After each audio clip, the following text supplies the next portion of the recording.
എറണാകുളം അയ്യമ്പുഴയിൽ പോലീസുകാരെ മർദ്ദിച്ച് നേപ്പാൾ യുവതി. ഇന്ന് പുലർച്ചെ വാഹന പരിശോധനയ്ക്കിടെ യുവതിയെ കസ്റ്റഡിയിൽ എടുത്തപ്പോഴായിരുന്നു സംഭവം. ഒരു പോലീസ് ഉദ്യോഗസ്ഥന്റെ മൂക്കിടിച്ച് തകർത്തു.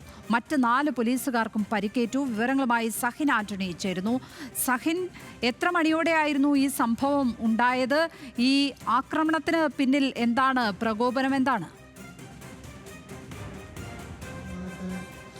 ലക്ഷ്മി, ഇന്ന് പുലർച്ചെ 2 മണിയോടുകൂടിയായിരുന്നു ഇത്തരത്തിലുള്ള ഒരു അതിക്രമം ഉണ്ടായത്. അയ്യമ്പുഴയിൽ വെച്ചായിരുന്നു. അയ്യമ്പുഴയിൽ പരിശോധന നടത്തുമ്പോൾ ഈ നേപ്പാളി യുവതിയായിട്ടുള്ള ഗീതയും അവരുടെ സുഹൃത്തായിട്ടുള്ള സുമനും ഇവർ രണ്ടുപേരും മദ്യലഹരിയിലായിരുന്നു. പോലീസിനോട് ആദ്യം ഇവർ കയർക്കുകയായിരുന്നു. പിന്നീട് SI അടക്കമുള്ളവർക്ക് ഇവർ അസഭ്യം പറയാൻ തുടങ്ങി. ഇതേ തുടർന്ന് ഇവരെ ജീപ്പിലേക്ക് കയറ്റാൻ പോലീസ് ശ്രമം നടത്തി. ഇതിനിടയിലാണ് വനിതാ പോലീസുകാർ ആ ഘട്ടത്തിലില്ലായിരുന്നു.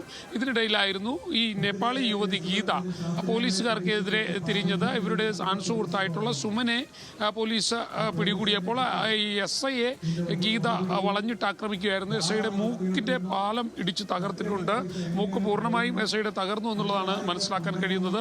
ഒപ്പം തന്നെ മറ്റു 4 പോലീസുകാർക്കും പരിക്കേറ്റിട്ടുണ്ട്. ഇവർ സ്ത്രീ ആയതുകൊണ്ട് തന്നെ പോലീസുകാർക്ക് ആ ഘട്ടത്തിൽ ഇവരോട് പ്രതികരിക്കാൻ കഴിഞ്ഞില്ല എന്നുള്ളതാണ്. പിന്നീട് വനിതാ പോലീസുകാർ വന്നാണ് ഇവരെ ജീപ്പിനകത്ത് കയറ്റുന്നത്, ഇവരുടെ അറസ്റ്റ് രേഖപ്പെടുത്തുന്നതും. എന്തായാലും SIയുടെ മൂക്ക് പൂർണ്ണമായും തകർന്നിട്ടുണ്ട്. ലക്ഷ്മി, ഏതായാലും വലിയ ഫൈറ്റ് തന്നെയാണ് അവിടെ നടന്നിരിക്കുന്നത്. സ്ത്രീ ആക്രമണം നടത്തിയപ്പോൾ തിരിച്ച് പ്രതിരോധിക്കുവാനും ആ ഘട്ടത്തിൽ പോലീസുകാർക്ക് കഴിഞ്ഞില്ല എന്നുള്ളതാണ്. സഹിൻ ആന്റണിയാണ് വിവരങ്ങൾ പങ്കുവച്ചത് ഇപ്പോൾ.